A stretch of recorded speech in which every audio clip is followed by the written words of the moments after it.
Buenas tardes y bienvenidos al estudio bíblico de la Iglesia Episcopal San Jorge en Central Falls, Rhode Island. Soy el Padre Jack Lynch, el sacerdote a cargo de esta iglesia. Quiero invitarle a que participe con nosotros en el estudio de la Carta de Santiago, uno de los libros más valiosos del Nuevo Testamento por su contenido muy práctico, muy directo y muy sapiencial, es decir, que se trata de la verdadera sabiduría de Dios y del cristiano. Antes de comenzar la lectura del primer capítulo, el capítulo que estudiaremos hoy, quiero invitarles a que oren conmigo para pedir que Dios nos guíe, nos dirija y nos ilumine para que podamos entender el mensaje de su palabra. Oremos. Santo Dios, te damos gracias por permitirnos estudiar tu palabra en este día. Pedimos que tu Espíritu Santo nos dirija, que nos guíe, que nos instruya, para que podamos leer y entender tu palabra y para que, entendiéndola, podamos ponerla en práctica para no ser solamente oyentes de tu palabra, sino personas que la viven que seamos personas que la vivan como experiencia profunda y fundamental para nuestro ser. Eso te lo pedimos por Jesucristo nuestro Señor. Amén. La estructura de la Carta de Santiago realmente es que tiene 5 capítulos y una serie de temas. Los expertos, los analistas han dicho que es difícil encontrar un esquema global para la carta, que a lo mejor no es realmente ninguna carta. Tiene más parecido con una homilía muy extendida o un sermón muy largo, o quizás tiene algo parecido con los textos sapienciales o de sabiduría de los textos del Antiguo Testamento. De hecho, parece que hay varias alusiones a los libros de los profetas y también algunos de los textos como el libro de Eclesiástico o mejor conocido en algunos sitios como Sirácides. Textos sapienciales que nos informan del verdadero sentido de la vida y de cómo vivir lo que creemos por la revelación de Dios. Vamos a comenzar con el primer capítulo y vamos a leer por el momento los primeros 8 versículos y después comentarlos. Santiago, siervo de Dios y del Señor Jesucristo, saluda a las 12 tribus en la dispersión. Hermanos míos, cuando pasáis por pruebas variadas, tenedlo por grande dicha, pues sabéis que al probarse la fe produce paciencia. La paciencia hace perfecta la tarea, y así seréis perfectos y cabales, sin mengua alguna. Si a alguien de vosotros le falta sensatez, pídala a Dios, que da a todos generosamente, sin reproches, y se le dará. Pero que pida con confianza y sin dudar. El que duda se parece al oleaje del mar sacudido por el viento. No espere ese hombre alcanzar nada del Señor, varón dividido, inestable en todos sus caminos. Entonces ya tenemos un poco del tema de esta carta, o uno de los temas de esta carta, que es la paciencia y la sensatez. Pero en primer lugar vamos a ver el saludo. La carta da su saludo de parte de Santiago. En griego dice Jacob o Jacob.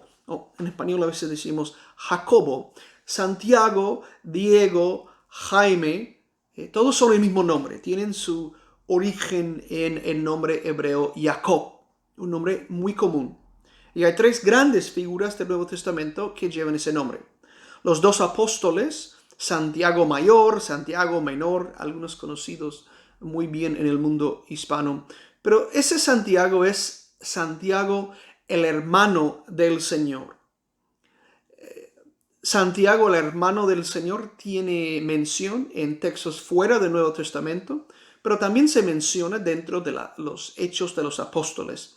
Parece que fue un familiar de Jesús, un hermano. No podemos necesariamente saber si hermano de padre y madre, si eran hermanos de padre solamente. Pero lo que sabemos es que Santiago gozaba de gran reputación, de mucho respeto en la comunidad judía en los años inmediatamente después de la muerte del Señor. Entonces, ese Santiago que dice que es siervo de Dios y del Señor Jesucristo, saluda a las 12 tribus en la dispersión, de la diáspora.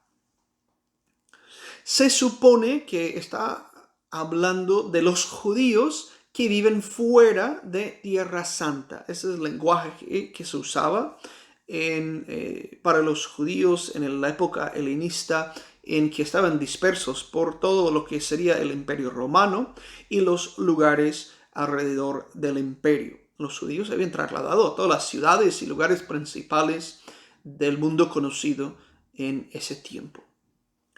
Pero obviamente está escribiendo principalmente a esas comunidades de judíos que son cristianos, es decir, son creyentes en el Señor Jesús.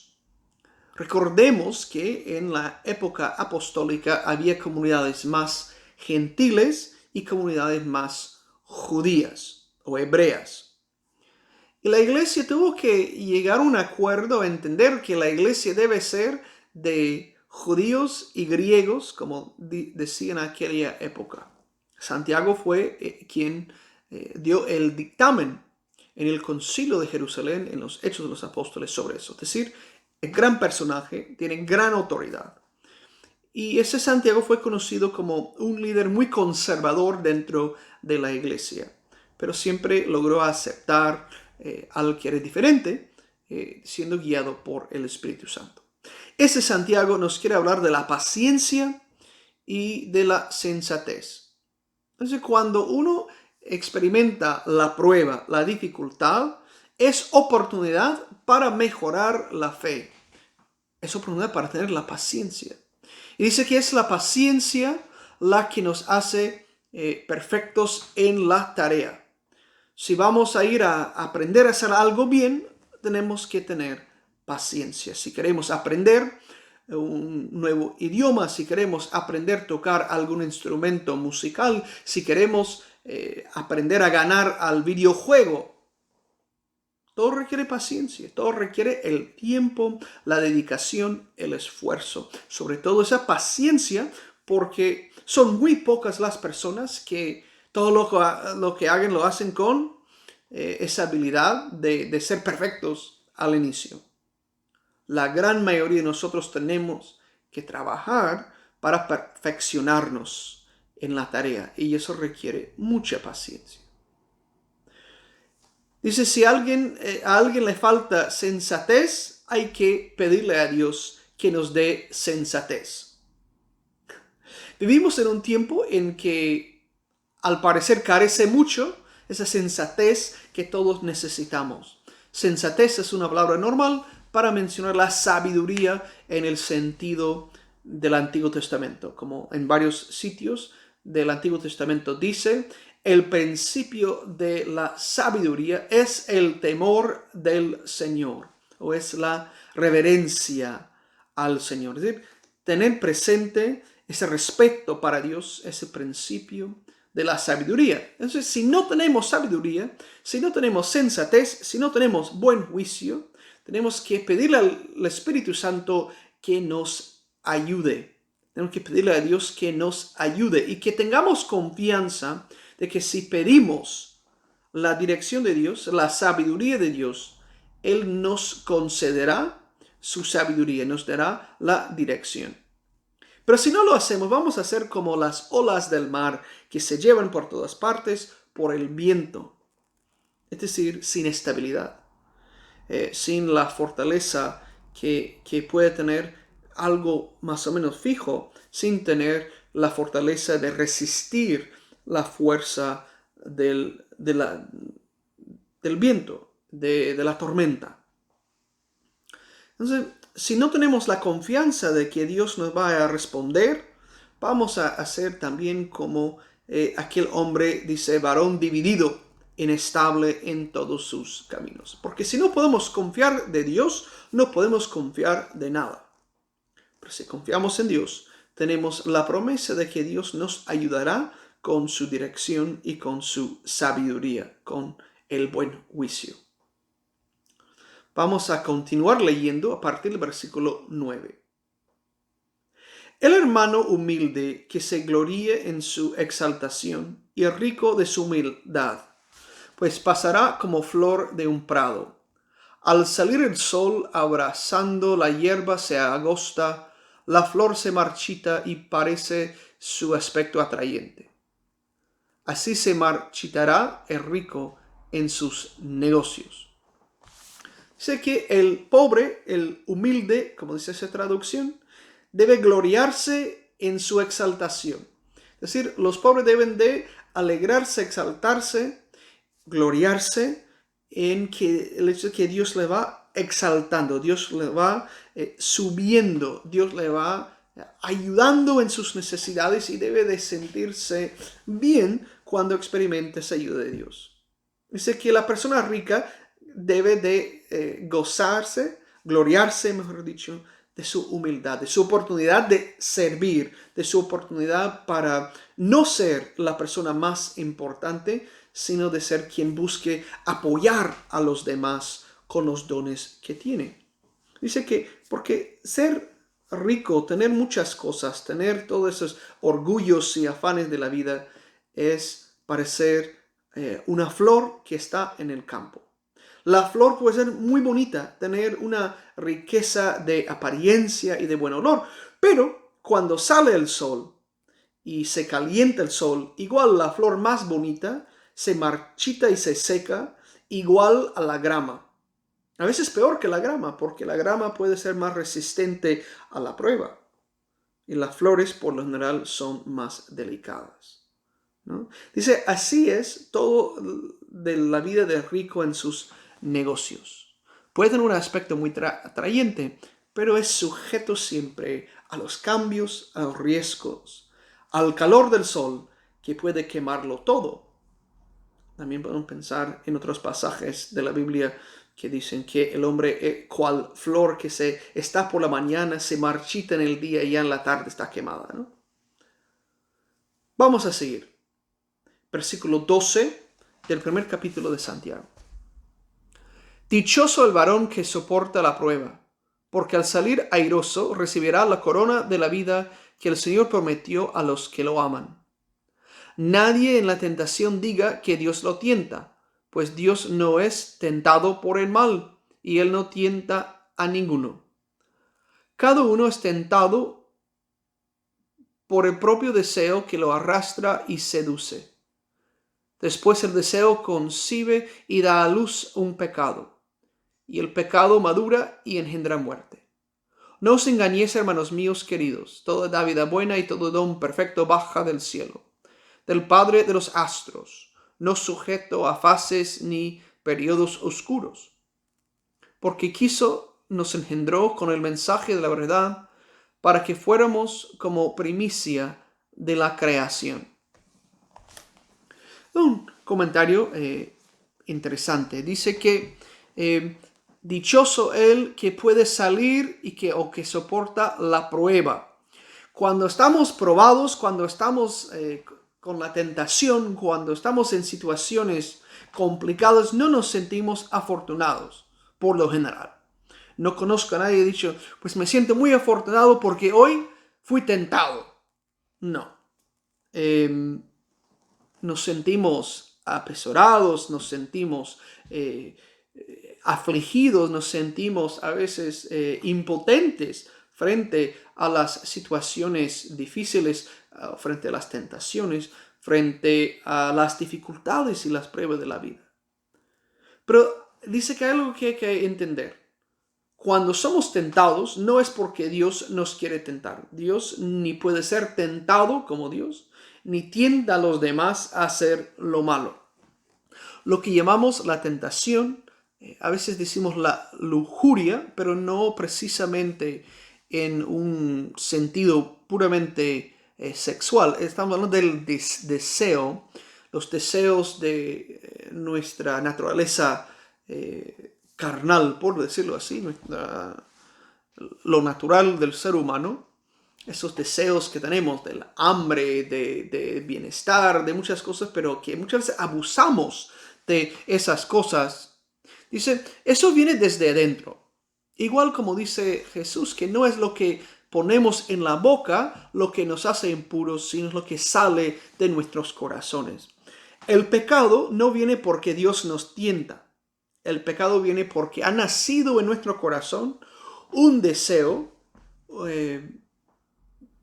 que queremos satisfacer. Y algunos de esos deseos son buenos, pero queremos abusar de ellos. Pero así dice, el deseo concibe, da a luz un pecado. El deseo comienza en nosotros y termina en el pecado. Por eso hay que tener mucho cuidado con nuestros deseos, con lo que vamos pensando que queremos o que sería algo atractivo para nosotros. Porque para entrar en el pecado, primero hay que entrar en el deseo. Dice que no nos engañemos. Dice, toda buena dávida y todo don perfecto baja del cielo. Todo lo que es bueno en la vida viene de Dios. Todo lo que es bello de la vida viene de Dios. Todo lo que es digno de honor viene de Dios. Y habla de Dios como el Padre de los astros o el Padre de las luces. Y me llama la atención que dice que no está Dios sujeto ni a periodos, ni tiempos, ni fases de nada, a veces en la antigüedad, pero también a veces hoy en día la gente piensa que todo depende de estar en una época tal, de que ya estamos en el tiempo en que todo va a pasar así, ya no como estaba.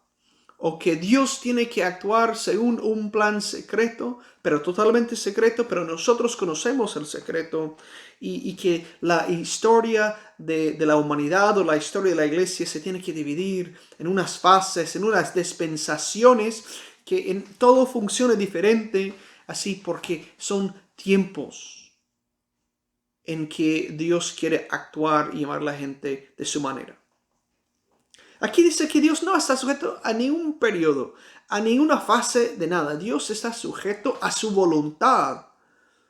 Dios está sujeto a su plan divino. Dios está sujeto a la verdadera justicia y el amor, que son expresiones de su ser. No puede Dios violar su ser, no puede violar su naturaleza, no puede violar su carácter eterno. Entonces Dios no tienta ni es tentado y no está sujeto a ninguna cosa ni ninguna dispensación de tiempo o de nada. Dios es eterno y Dios tiene acceso a todo lo que quiere tener acceso y merece nuestra adoración.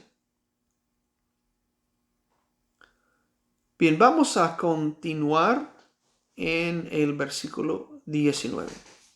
Hermanos míos queridos, ya estáis instruidos, con todo que cada uno sea veloz para escuchar, lento para hablar, lento para la ira, pues la ira del varón no promueve la justicia de Dios. Por tanto, despojados de cualquier mancha y maldad redundante, recibid con mansedumbre el mensaje plantado en vosotros, que es capaz de salvaros la vida. Sed ejecutores del mensaje, no solo oyentes que se hacen ilusiones. Pues si uno es oyente y no ejecutor, se parece a aquel que se miraba la cara en el espejo, se observó, se marchó y muy pronto se olvidó de cómo era. El que se inclina a mirar la ley perfecta, la de hombres libres, y se mantiene no como oyente olvidadizo, sino como ejecutor de la obra, ese será dichoso en su actividad. Si alguno se tiene por religioso porque no refrena la lengua, se engaña a sí mismo y su religiosidad es vacía.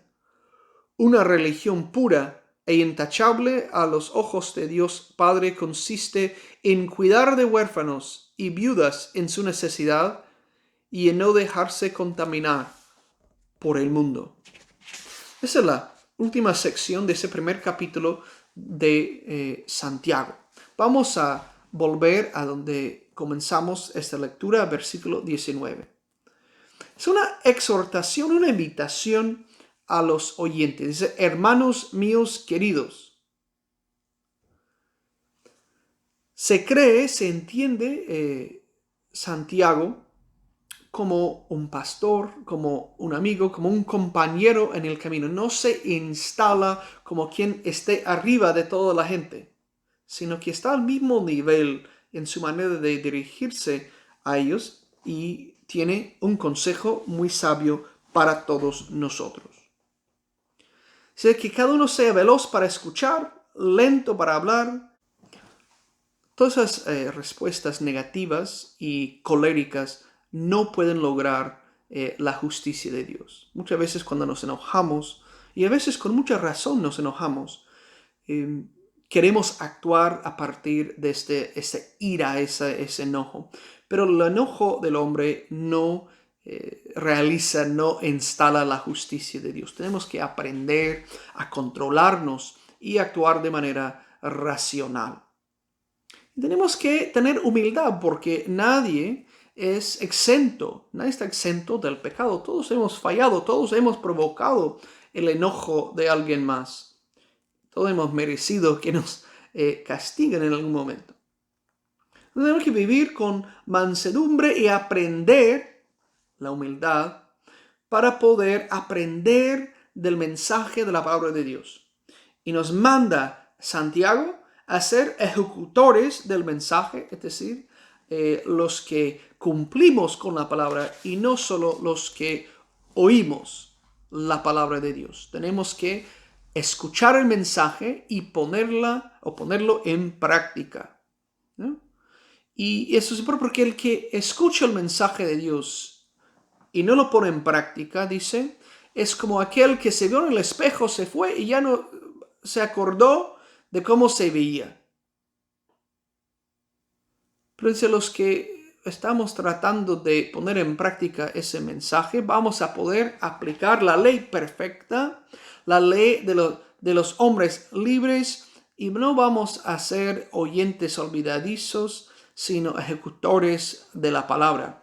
Y que eso realmente será para nosotros una dicha. Seremos bienaventurados al cumplir la actividad que Dios quiere que hagamos.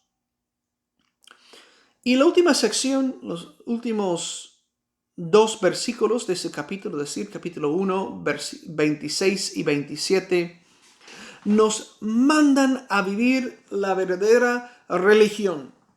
Hay unas oraciones en el libro Oración Común en que pedimos al Señor que nos conceda la verdadera religión. Pues aquí está. Si uno se tiene por religioso, porque no refrena la lengua, se engaña a sí mismo y su religiosidad es vacía. No puede ser más contundente, ¿no? Si creemos que somos muy piadosos, pero usamos nuestras palabras, nuestra lengua para atacar a otras personas y hacerlo sin piedad, estamos engañándonos. Todavía estamos viviendo bajo los preceptos del mundo caído. Estamos apartándonos de lo que Dios quiere, porque si tenemos el Espíritu de Dios, vamos a tener que respetar a los demás y vamos a tener que aprender a controlar nuestra lengua. Esa es parte de la verdadera religión. Y la segunda parte de esa verdadera religión, dice, es que esa religión pura y intachable a los ojos de Dios Padre consiste en cuidar de huérfanos y viudas en su tiempo de necesidad y no dejarse contaminar por el mundo, ¿no? Entonces, si queremos ser realmente religiosos, tenemos que cuidar a los necesitados, tenemos que respetar a los que están marginados, tenemos que poder ayudar a los que necesitan ayuda. Y también tenemos que cuidarnos de no contaminarnos con las malas influencias en el mundo. Esas malas influencias a veces incluso están muy fuertes en las iglesias, en grupos de líderes, pero todo cristiano puede pedirle a Dios que le proteja de las malas influencias, también de todo lo que contamina en el mundo, recordando que la verdadera contaminación es la que sale de nuestros corazones y no solo lo que entra por fuera. Bien, vamos a terminar ese primer capítulo hoy con el rezo del Padre Nuestro y pido que me acompañen. Oremos. Padre nuestro que estás en el cielo, santificado sea tu nombre. Venga tu reino, hágase tu voluntad en la tierra como en el cielo. Danos hoy nuestro pan de cada día. Perdona nuestras ofensas como también nosotros perdonamos a los que nos ofenden. No nos dejes caer en tentación y líbranos del mal. Porque tuyo es el reino, tuyo es el poder, y tuya es la gloria, ahora y por siempre. Amén. Muchas gracias por su tiempo. Quiero extenderles la invitación de visitarnos el domingo a las 11 de la mañana para la celebración de la Santa Eucaristía aquí en el templo. Les aconsejamos, les pedimos que usen las mascarillas y que guarden, que se cuiden mucho. Y es importante, pero no faltemos a la iglesia. Lleguemos a la iglesia, celebremos la Eucaristía, proclamemos la palabra de Dios. Seamos ejecutores de la palabra y no solo oyentes. Pero de nuevo, muchas gracias y espero que nos puedan acompañar el próximo jueves también a las 6 de la tarde cuando continuamos la lectura de esta carta